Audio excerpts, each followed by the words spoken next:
I woke up choking on my own scream, drenched in sweat. The sheets twisted around my legs like they were trying to hold me down. The bite mark my werewolf surgeon lover left on me was on fire, burning straight into the bone. A constant reminder of the night I threw away my whole life to save him in that operating room. I lifted my shaking hands into the thin strip of moonlight coming through the blinds and froze. My nails were splitting and pushing out longer, thicker, turning into real black claws right in front of my eyes. A heavy wave of heat slammed through my body, making my heart race with this raw, unwanted need for him. I gasped, back arching off the mattress, hating how strongly I still wanted him, even while my mind was screaming that I was losing myself. Some twisted part of me was already starting to like what the mate bond was doing. Then I heard them. Heavy boots scraping across the fire escape right outside my window, followed by low, hungry growls that rattled the glass. The werewolf pack had found me. 3 days. That's all it took for my life to completely fall apart. I still remember the look on the chief's face when he told me I was suspended pending investigation. I had let a patient flatline on that table while I fought to save Marcus instead. One lie and everything I worked for was gone. Now I'm stuck here in my quiet apartment, phone buzzing non-stop with messages from the hospital and colleagues. I can't bring myself to answer any of them. The worst part isn't the silence, it's him. Marcus. Even miles away, I feel him constantly. His scent, dark cedar and something wild, lingers in the air. And the mate bond. It's getting stronger every hour. 1 minute I'm trying to hold it together. The next, a wave of his emotions crashes into me. Hunger, guilt, deep need. And my whole body responds. Heat rushes through me, leaving me trembling and aching for his touch. I keep telling myself this is wrong. I threw away my career for him. I should hate what he's done to me. But when the bond pulls like this, I don't hate it. It hit me again hard while I sat on the edge of the bed. The heat built fast. My breath grew shaky. My hands moved before I could stop them, chasing that overwhelming pull. I whispered, "Stop," out loud, but the bond was too strong. Images of Marcus holding me flooded my mind. I was so close to losing control. But I forced myself to pull away, curling up with tears in my eyes. What the hell is happening to me? I'm supposed to be in control, but this bond is changing me, and part of me doesn't want it to stop.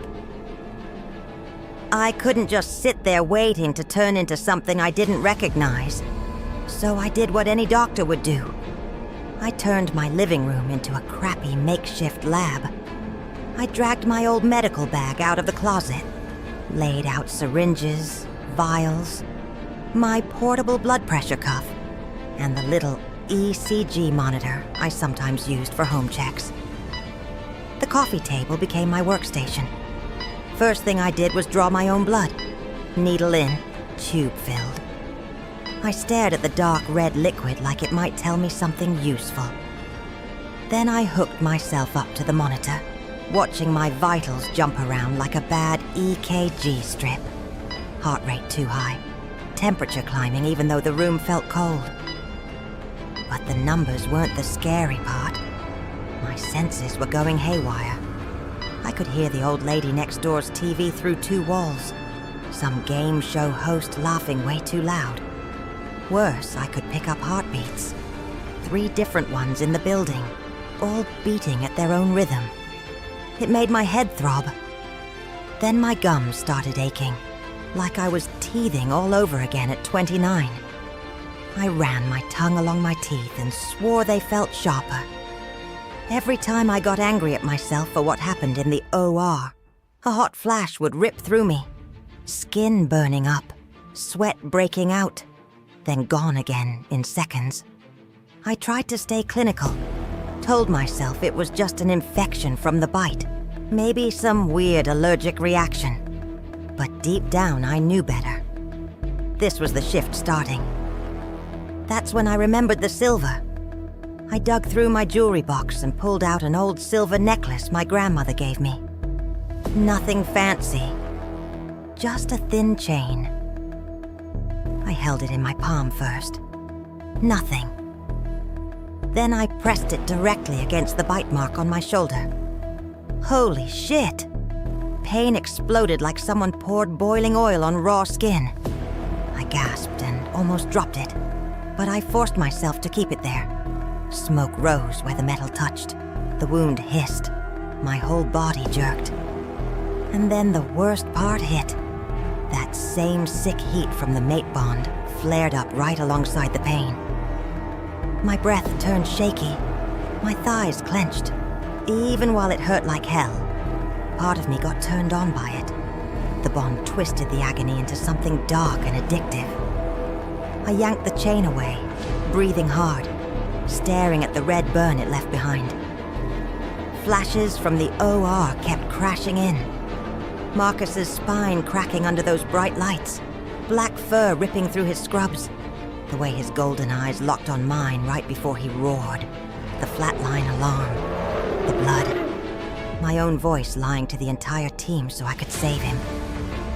Now here I was, alone in my apartment, turning into the same thing. I pressed the silver necklace against the bite mark.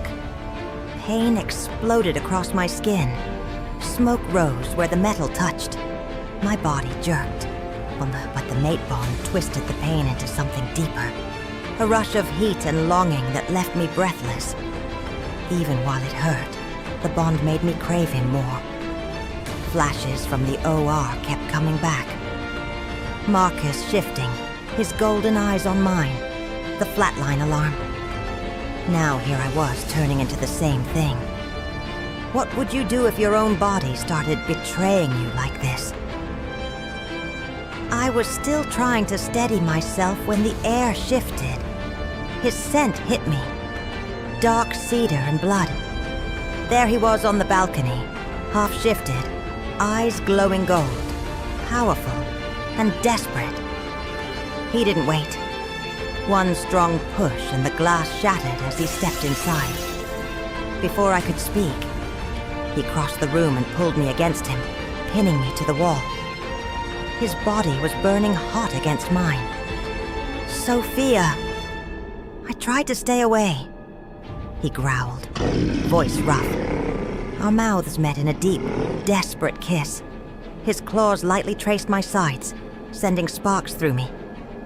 The mate bond flared between us, sinking every emotion. His hunger, his guilt, his need for me. We sank to the floor together, lost in each other.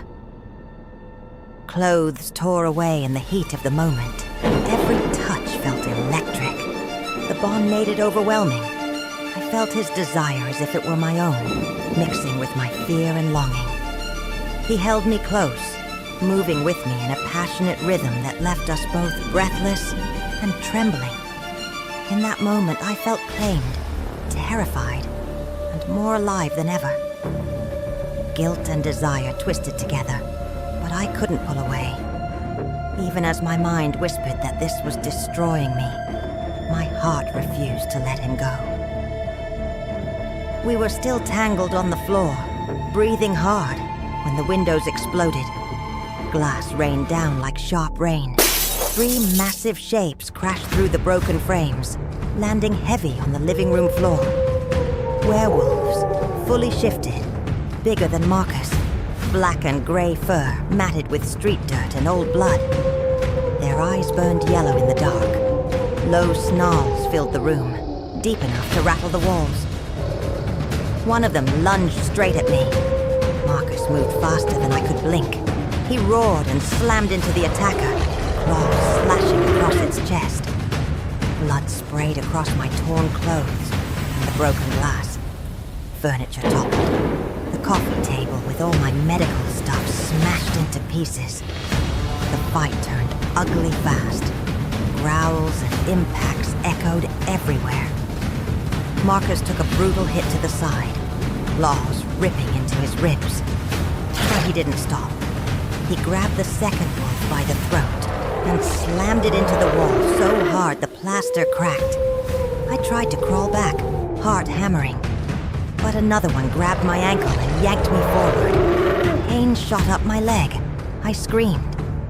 That's when it hit me.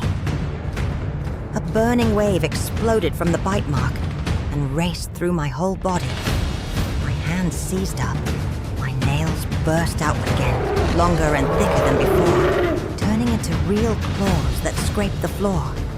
My gums throbbed as my teeth sharpened. Suddenly, every sound became crystal clear. Their heartbeats, Marcus's ragged breathing, the wet tear of flesh. A savage growl tore out of my own throat. I didn't fight it. Power surged through me as I joined the fight, my new claws slashing out. For the first time, I tasted real strength, terrifying, but thrilling in the darkest way. Marcus saw me shift, and his golden eyes flashed with something between pride and fear. He finished the second attacker with a brutal snap of jaws, and then turned to help me. Together we drove the last one back, up the surviving wolves back toward the broken windows, snarling and bleeding. One gave a final hateful look before they leaped out into the night, disappearing across the rooftops. The apartment was trashed, glass everywhere, furniture smashed, blood streaked across the walls and floor. My hands were still clawed. My heart was racing with this new, dangerous thrill. I looked down at the red on my claws and felt sick, but also alive in a way I'd never been before. Would you fight beside your monster lover? Or run? Because in that moment, with blood on my hands and power still buzzing under my skin, I wasn't sure I wanted to run anymore. The last of the attackers disappeared into the night. Silence fell over the wrecked apartment, broken only by our heavy breathing and the distant sound of sirens somewhere far below. Marcus moved first. He dragged what was left of the couch in front of the shattered balcony door and shoved the heavy bookshelf against it. I helped, my new claws scraping loudly against the wood. Every movement reminded me they were still there. Longer, sharper. Not fully mine anymore. When the barricade was done, he turned to me. His golden eyes had softened, the feral edge pulling back just enough. Blood streaked his chest and arms, but he reached for me slowly, carefully. He pulled me close on the floor, his touch gentle yet full of that primal protectiveness. We held each other in the quiet aftermath. Marcus confessed the truth. The patient had been sent to expose him, and now the Alpha wanted me, either gone or claimed as his own. My guilt crashed over me. My career was destroyed. My humanity was slipping away with every passing hour. Yet the bond made me crave this change, crave him, in a way I couldn't deny. We came together again, slower this time. A deep emotional connection that felt like both a promise and a farewell. Every movement carried the weight of everything we had lost and everything we still refused to give up.